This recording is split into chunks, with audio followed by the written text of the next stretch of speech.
Here is the continuation of the story titled, I Missed My Mother's Birthday, Then My Family Called Me the Black Sheep. This episode reveals how Marcus navigates pain, healing, and the difficult path toward peace with his family, and himself. The meeting was set for Sunday. When Marcus walked into his mother's living room again, the energy was different. Quieter. Less confident. His mother sat across from him, hands folded. I didn't raise you to forget me, she began. Marcus looked her in the eye. And I didn't grow up to be disposable. The room went still. He continued, voice steady. I missed your birthday. I apologized. But the way I was spoken to, called the black sheep, that wasn't about one day. That came from years of judgment. His uncle shifted uncomfortably. His mother swallowed. I was hurt. I know, Marcus said. But hurt doesn't justify labels. For the first time, his mother's voice softened. I didn't know you felt this way. Marcus nodded. That's because I was never asked. Silence filled the room, not hostile this time, but thoughtful. Something had changed. Not healed, but cracked open. Sunday evening stretched longer than anyone expected.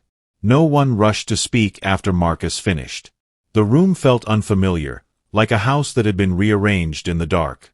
His mother cleared her throat. When you were younger, she said slowly, you were quiet, independent. I worried you didn't need me. Marcus blinked. That was not what he expected. So you leaned into the children who demanded you, she continued. The loud ones. The needy ones.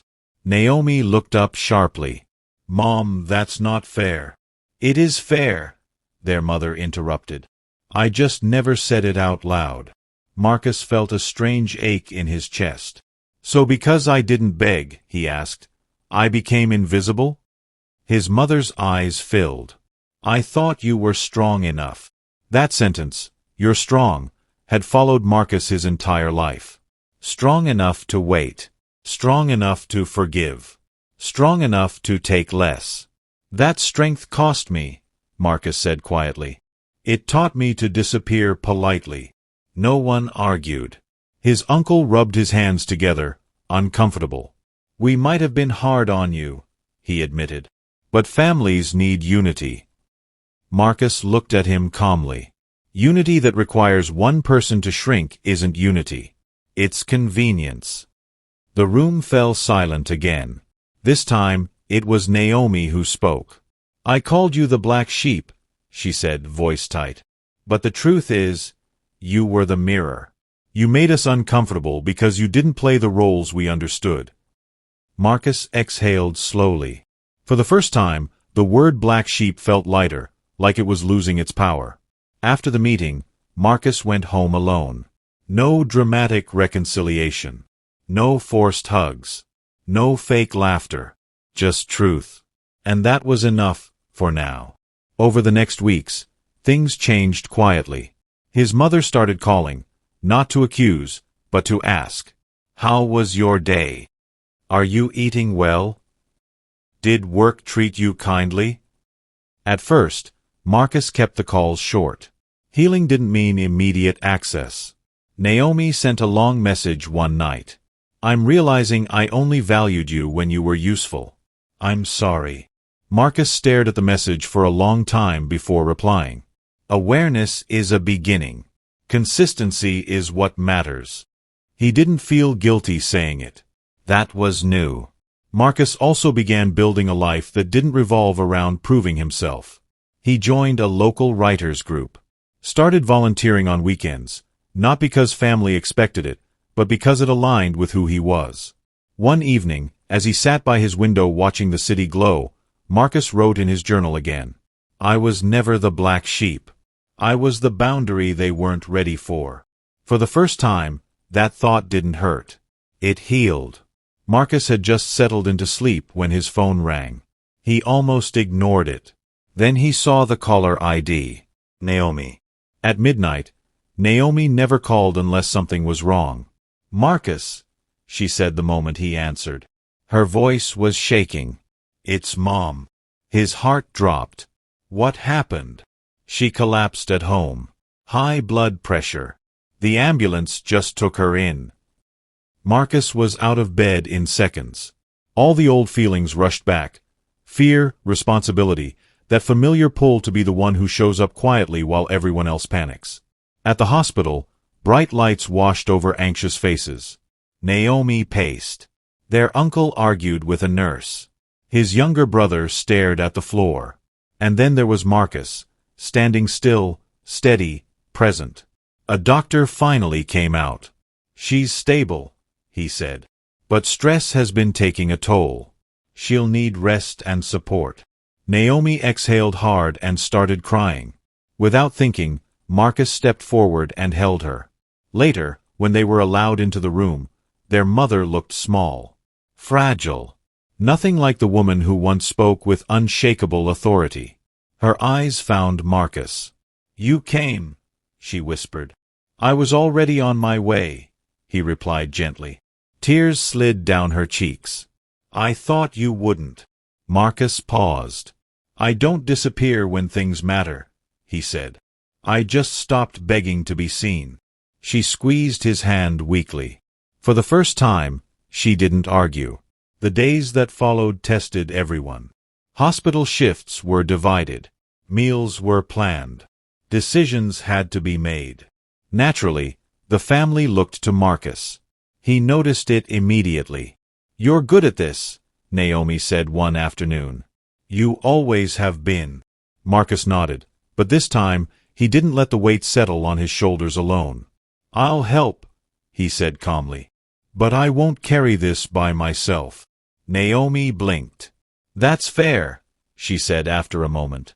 "We'll rotate." It was a small change, but a real one. When their mother finally came home, she asked Marcus to stay the night. He hesitated.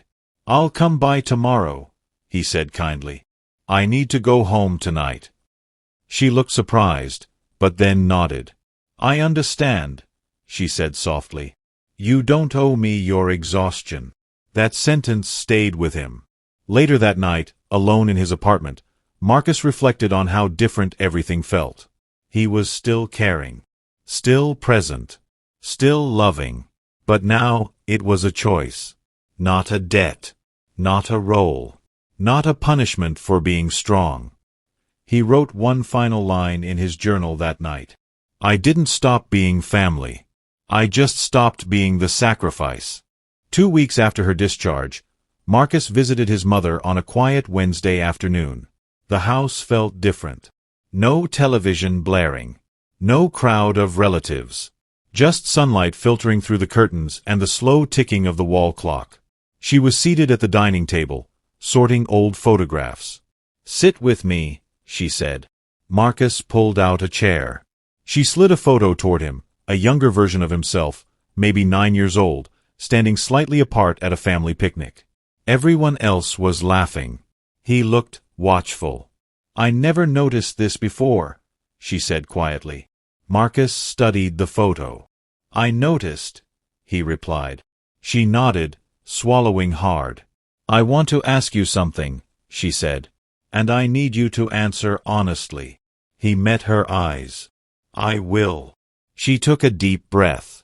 "Did I make you feel unloved?" The question landed heavy. Marcus didn't rush. "Yes," he said gently. "But not because you didn't love me. Because you loved me unequally." Her face crumpled. "I didn't mean to," she whispered. "I know," Marcus said. "But intention doesn't erase impact." Tears slid down her cheeks. "I thought giving you space meant respect." "It felt like rejection," he replied softly. She reached across the table, then stopped, waiting. When Marcus placed his hand in hers, her shoulders shook. "I'm sorry," she said. "Not for the birthday. For the years." Marcus closed his eyes briefly. That apology, specific, unguarded, was the one he had never expected to hear.